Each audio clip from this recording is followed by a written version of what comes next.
మెదక్ జిల్లా వెల్దుర్తి మండల కేంద్రంలో కాంగ్రెస్ పార్టీ నాయకులు మెదక్ ఎంపీ అభ్యర్థి నీలం మధుకు మద్దతుగా భారీ రోడ్ షో నిర్వహించారు. కార్యక్రమానికి టీపీసీసీ రాష్ట్ర ప్రధాన కార్యదర్శి ఆవుల రాజురెడ్డి హాజరయ్యారు. ప్రధాన రహదారిపై భారీ రోడ్ షో నిర్వహించారు. మండలంలోని వివిధ గ్రామాల నుంచి పెద్ద ఎత్తున కార్యకర్తలు ఈ రోడ్ షోలో పాల్గొన్నారు. ఈ సందర్భంగా ఏర్పాటు చేసిన సమావేశంలో వారు మాట్లాడుతూ మాజీ మంత్రి తన్నీరు హరీష్ రావు ప్రజలను పక్కదోవ పట్టించే విధంగా మాట్లాడుతున్నారని అన్నారు. వర్షాకాలం రాకమునుపే కాంగ్రెస్ పార్టీ ఏర్పడిన నుండి కరువు ఏర్పడిందంటూ ప్రజలను పక్కదోవ పట్టిస్తున్నారని తెలిపారు. ఇచ్చిన హామీ ప్రకారం 6 గ్యారెంటీ పథకాలతో 5 గ్యారెంటీ పథకాలు అమలు చేస్తున్నామని, ఆగస్టు 15 నాటికి స్వయానా ముఖ్యమంత్రి రుణమాఫీ చేస్తారని ప్రకటించారని తెలిపారు.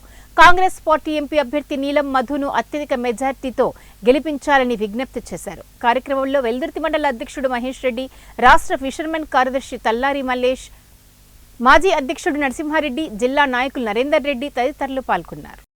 కాంగ్రెస్ కుటుంబ సభ్యులకు, సైనికులకు, పత్రికా మిత్రులకు అందరికీ నా హృదయపూర్వక నమస్కారాలు. ఎందుకంటే ఒకవైపు డబ్బు, ఒకవైపు సామాజిక న్యాయం.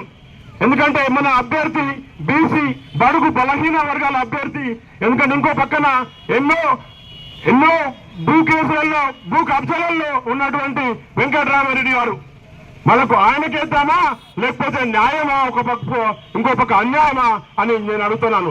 న్యాయం పక్కన ఉండాలంటే మన బడుగు బలహీన వర్గాల నేత మన నీలం మధు గారిని గెలిపించాల్సిన కోరుతున్నాం. ఏదైతే కేసీఆర్ గారి గవర్నమెంట్ ఇంతకుముందు ఉన్నదో 2018లో గత ఎన్నికల్లో భాగంగా మనకు రుణమాఫీ చేస్తా అని చెప్పి 2023